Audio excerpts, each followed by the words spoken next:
Research suggests that 7% of men report feeling addicted to pornography. The key word there is report. I'm willing to bet most men don't realize they have a porn addiction to begin with, or better yet, they're too ashamed to admit they do. My question is, where does that leave you in the statistics? I'm man enough to admit that I've been in the rabbit hole of porn addiction in the past myself. In the midst of it, it doesn't feel like you're doing any harm.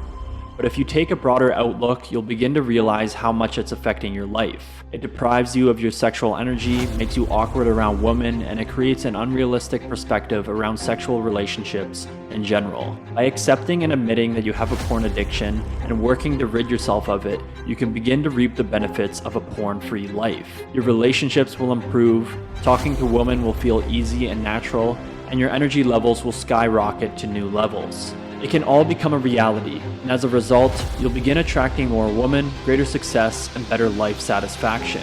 In today's video, I'll be discussing the psychology behind addiction, how it turns into something habitual, how to begin ridding yourself of porn addiction. Let's get started.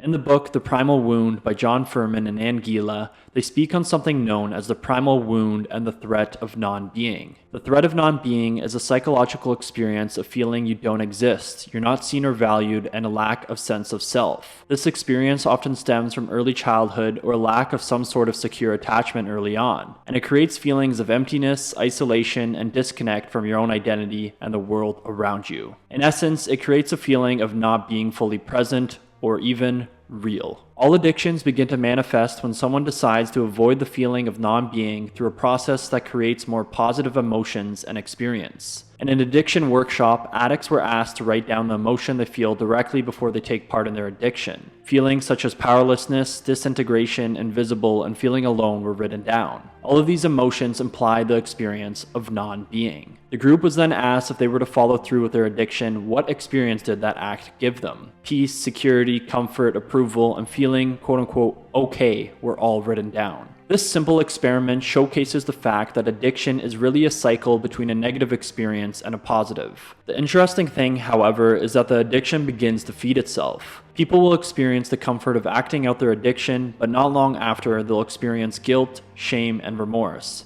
And as a result, they'll act out the addiction again to gain more comfort. For an alcoholic, he feels a sense of emptiness, begins drinking, and as a result, creates a feeling of connection. For someone that's addicted to relationships, they experience a sense of abandonment, find or seek a relationship, and create a sense of belonging. And most importantly, for someone addicted to pornography, they might feel a sense of loneliness or low self-worth, consume pornography, and magically they feel a higher self-worth or even a brief sense of connection, albeit short-lived. Although this cycle is destructive, it serves to hide the experience of the primal wound and non-being. And for 99% of people, this cycle is preferable to the feeling of non-being. Now, I could do a whole video on the threat of non-being, but for now, we'll put it simply like this. The threat of non-being originates from experiences in early childhood with what we call unifying centers. Unifying centers can be intrapersonal, like the voice of conscience, or even interpersonal, like a caregiver. Normally, these unifying centers help us experience, strengthen, or sometimes weaken our I-self relationship. This I-self relationship is your sense of individuality. The primal wound and the threat of non-being unfolds when there is a disruption in the primary I-self relationship due to a failure of a particular unifying center. This creates the feeling like you don't exist, hence non-being.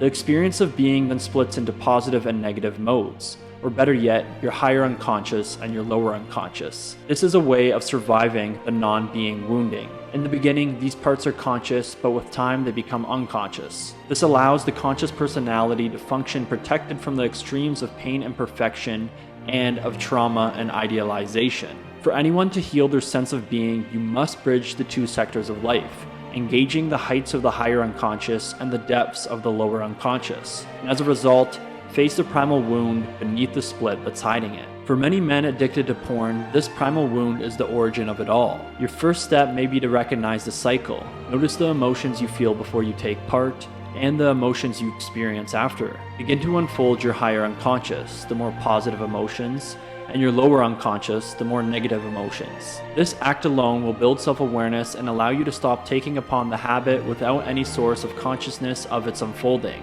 Some great practices that can help you strengthen this self-awareness include prayer, meditating, writing, walking, or even breath work. The second and probably the most obvious act is taking on therapy. A therapist will act as an authentic unifying center. And what this means is that the therapist will help you to experience both your higher unconscious as well as your lower unconscious, bringing forth your wounds, where they originate from, and they will allow you to experience the I-self relationship in its most raw and authentic way. Lastly, working to build more healthy relationships with not only people, but also hobbies, spirituality, and even community. This alone can help counteract the effects of early attachment issues and help you unravel your authentic personality in a way that both heals you and allows you to transcend your wounds. On a more superficial and practical scale, if you utilize some of the methods taught from James Clear's book, Atomic Habits, you can make watching porn nearly impossible for yourself to begin with. This includes making the habit difficult. You could block yourself from the website, steer clear of your phone for most of the day, or even just keep busy with life that you don't have time for it. Incentivize breaking the habit. Reward yourself every day for your growth by treating yourself to a more healthier vice. A bit of an oxymoron there. Or you could make a bet with a friend. Replace the habit with something healthier, such as an actual sexual relationship with a real woman. Or find a way to naturally expend your energy, such as going to the gym, taking on a sport, or taking up combat sports. I could go on, but James Clear's book, Atomic Habits, could certainly be a strong resource to help you ideate more ways to steer clear of the habit. In today's video, I discussed the psychology behind addiction, how it turns into something habitual, and how to begin ridding yourself of your porn addiction. I would recommend reading both books, The Primal Wound by John Furman and Ann Gila, and Atomic Habits by James Clear. By understanding the origin of your addiction, how it becomes a habit, and the best practices to break the addiction, you'll be well on your way to finding and building a healthy romantic relationship, breaking the addiction and creating a healthier lifestyle, stepping into your more authentic and powerful energy. Thank you for watching. Make sure to hit the like button and subscribe for more content. Stay tuned for next week's video where I'll be talking about the most well-kept secret to building your dream life.